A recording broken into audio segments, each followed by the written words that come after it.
मराठी, ते धडक ते धडक. सांगता येईना आणि सहनही होईना शौचा वाटे रक्तस्राव, वेदना, वारंवार शौचास होणे हा मूळव्याध तर नाही ना? मिळवा कायमचा आराम, तोही एका दिवसात, वेदना रहित विना टाका. मूळव्याधीवर औषधोपचाराबरोबर लेझर व इंजेक्शनची खास सुविधा देणारे विट्यातील पहिलेच हॉस्पिटल डॉक्टर बंडगर यांचे मूळव्याध स्पेशालिटी हॉस्पिटल, अनुराज हॉस्पिटल शेजारी, एसटी स्टँडच्या बाजूला, खानापूर रोड, विटा. घरगुती जेवण असो किंवा तुमच्या पार्ट्या, लाकडी घाण्यातील शुद्ध तेलापासून बनलेली नैसर्गिक चवीची स्पेशल चटणी तुमच्या जीवनाची चव द्विगुणितच करणार. गलाई व्यावसायिकांसह विदेशातील लोकांच्या जिभेला चटक लावणारी खताळ बंधू यांची ब्रँड ठरलेली ओम श्री गुरुमाऊली खमंग चटणी तसेच ग्रेव्ही आजच खरेदी करा. पत्ता खताळ बंधू, विट्याचा राजा कॉर्नर, महात्मा गांधी शाळेजवळ, विटा. संपर्क आपल्या स्क्रीनवर.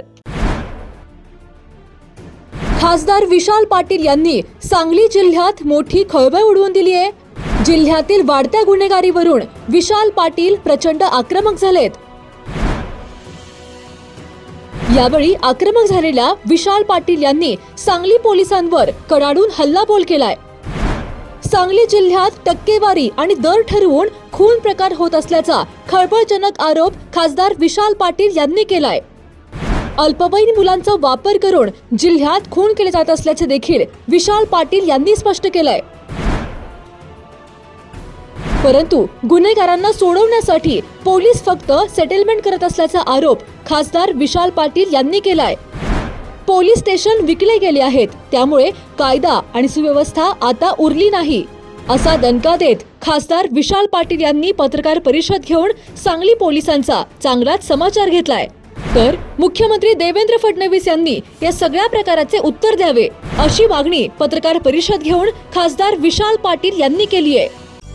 ग्रीन हार्वेस्ट नैसर्गिक पेंडीयुक्त खत, नेचर केअरची युक्ती, रासायनिक खतांपासून मुक्ती. Green harvest. एसपीची बदली करा, त्या एसपीची बदली केली, दुसरा एसपी आला, हे गुन्हेगारी थांबणार आहे का नाही? पोलीस ठोस काय निर्णय घेणार आहेत का नाही? भय बघा, सगळ्यात मोठा दुर्दैव हेच आहे की मला वाटत नाही एसपीला कुणाची बदली करायचा अधिकार आहे. हे पूर्ण भ्रष्ट कारभार वर्ण खालपर्यंत चाललेला आहे. कुठल्या अधिकाऱ्याला कुठे ठेवायचा त्याचा दरपत्रक ठरतो आणि तो दरपत्रक ठरल्यामुळे काय एसपी तरी करणार आणि काय कोण करणार आहे? धाडशी एसपी असते करू शकतील. जर वरनच नावं येतात, ह्यांची जी बगलबच्ची आमदार आहेत तीच सांगतात ह्याला तिथं ठेवा त्याला तिथं ठेवा, त्याचे जर टक्केवारी पैसे 50-50 लाख रुपये कोट रुपयाचा आधीच घेतले जात असतील तर मग काय नाही कायदा सुव्यवस्था जाणार आहे. तो तिथं दुकानदार म्हणून बसलेला आहे. प्रत्येक पोलीस स्टेशनला एक मेन एजंट बसलेला आहे ज्याची जबाबदारी आहे कलेक्शनची.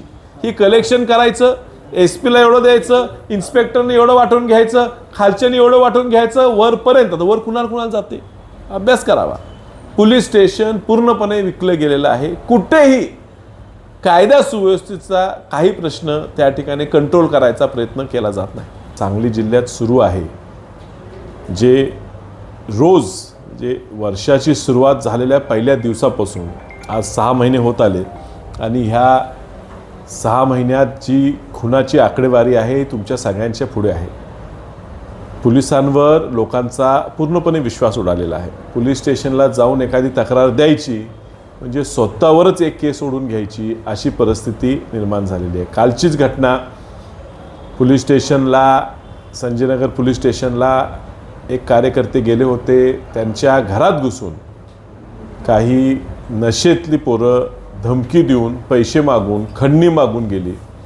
त्याच्या विरोधात पूर्ण गल्ली एकत्र होऊन पोलीस स्टेशनला 100 लोक गेल्यावर त्यांना सांगण्यात आलं की तुमची तक्रार घेतली तर मला त्यांचीही तक्रार घ्यायला लागेल.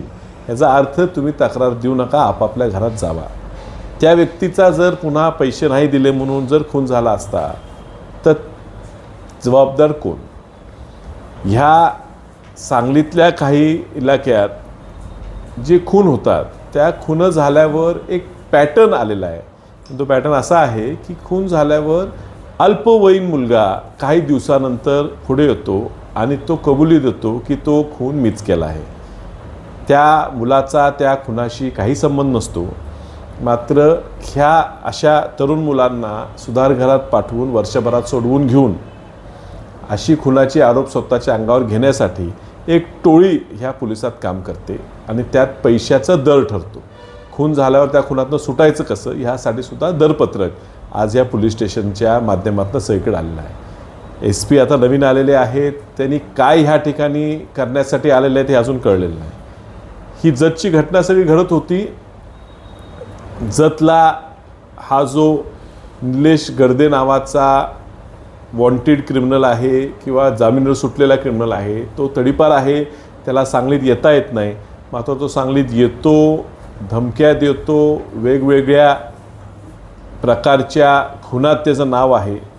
ज्या व्यक्तीवर आधीच पाटोळेच्या खुनाचा आरोप आहे, सगळे साक्षी पुरावे त्याच्या विरोधात आहेत, तो व्यक्ती मुळात जामीनवर सुटतोच कसा ह्यासाठी पोलिसांनी त्याच्या जामिनाचे ॲप्लिकेशन नेमकं काय म्हणणं मांडलं होतं हे सुद्धा आज पोलिसांनी समोर देणं गरजेचं आहे.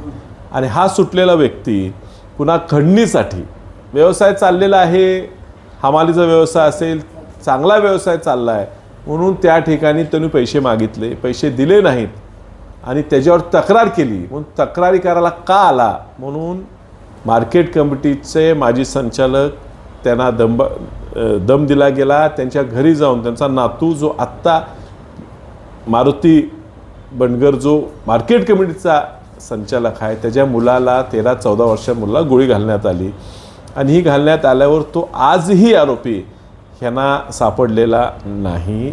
तो तिथून इथं येऊस तोपर्यंत 4 गाड्या बदलल्याचं आरोप लोक करतात.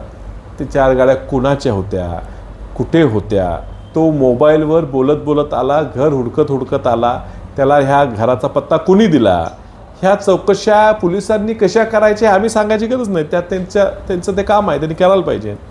एवढे दिवसात हा व्यक्ती जर मोकळा फिरतोय ह्याचा अर्थ हेच आहे की आत्ता ह्याला सुद्धा सोडवण्यासाठी कुठला तरी अल्पवयीन मुलगा जो हे आरोप स्वतःवर घेणार आहे ह्याची कदाचित तलाश चालू असेल आणि त्यात ती मांडवली टक्केवारी पैसे दर हा ठरत असेल असा संशय येतो.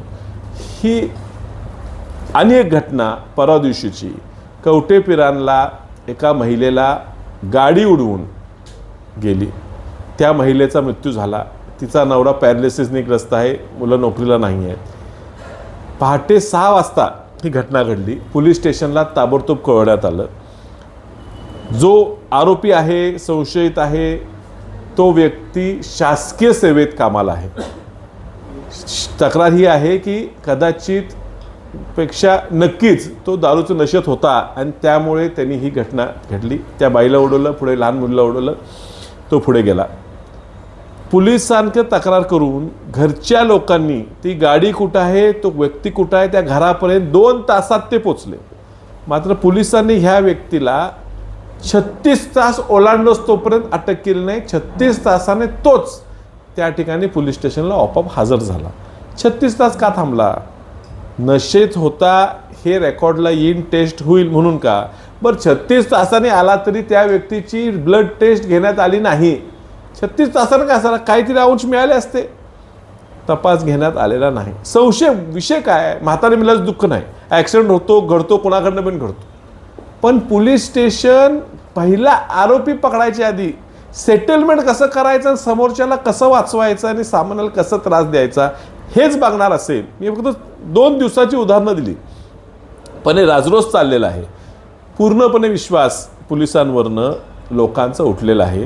ही सगळी इथं घटना घडत असताना SP साहेबांच्या अंडर असलेले 2 DYSP सुव्यवस्था कायदा सांभाळायच्या ऐवजी हे नागेवाडी आणि भाकोचीवाडी म्हणजे भाग्यनगर ह्या ठिकाणी तैनात होते. त्यांची जबाबदारी होती की जे बिचारे शेतकरी आहेत, ज्यांच्या हक्काच्या मालकीच्या जमिनी त्यांना अजून शासनाच्या शक्तिपीठाला द्यायचे का नाहीत ह्याचा अजून निर्णय घेतलेला नाही, त्या ठिकाणी ह्या पोलिसांची यंत्रणा वापरून त्या शेतकऱ्यांना बळजबरीनं थांबवून त्यांची मोजणी घेऊन त्यांची जमीन बळकवण्यासाठी हा प्रयत्न त्या ठिकाणी करण्यासाठी 2 DYSP आणि त्यांच्याबरोबर मोठ्या प्रमाणात पोलीस फाटा हा शेतकऱ्यांच्या जमिनी बळकवण्यासाठी त्या ठिकाणी पाठवलेला होता. नेमकं मुख्यमंत्री आज ह्या न्यायव्यवस्थेला जबाबदार आहेत. मुख्यमंत्र्यांनी नेमकं ह्या ठिकाणी सुप्रिंटेंडेंट ऑफ पोलीस ह्यांना का पाठवलेलं आहे काय जबाबदारी दिलेली आहे? येणाऱ्या निवडणुकीत मदत व्हावी म्हणून, शक्तिपीठाच्या जमिनी शेतकऱ्यांच्या स्वस्त भावात घ्यायच्या म्हणून, का खरंच ह्या ठिकाणी होणाऱ्या खून, दरोडे, खंडण्या ह्या थांबाव्यात म्हणून? हे सुद्धा उत्तर आज स्वतः मुख्यमंत्र्यांना द्यावं लागणार आहे. पालकमंत्र्यांबद्दल माझ्या मनात प्रचंड आदर आहे, ह्यात काही शंका नाही. पण पालकमंत्र्यांना सांगली जिल्ह्याचा काहीतरी विकास होण्यापेक्षा भाजपचा विकास कसा होईल ह्यात खूप वेळ द्यायचा वाटतो. मोबाईल घ्यायचाय पण पैसे कमी पडतेत, मग आता टेन्शन अजिबात घेऊ नका. आधार आणि पॅन कार्ड घेऊन डायरेक्ट आपल्या दीपक भैयांची यशोदीप मोबाईल शॉपी गाठा. कुठल्याही कंपनीचा फोन असू दे, यशोदीप मोबाईल शॉपी देते सर्वात स्वस्त मोबाईल आणि सर्वात मस्त सर्व्हिस. म्हणूनच आपल्याकडे असते अशी फुल गर्दी.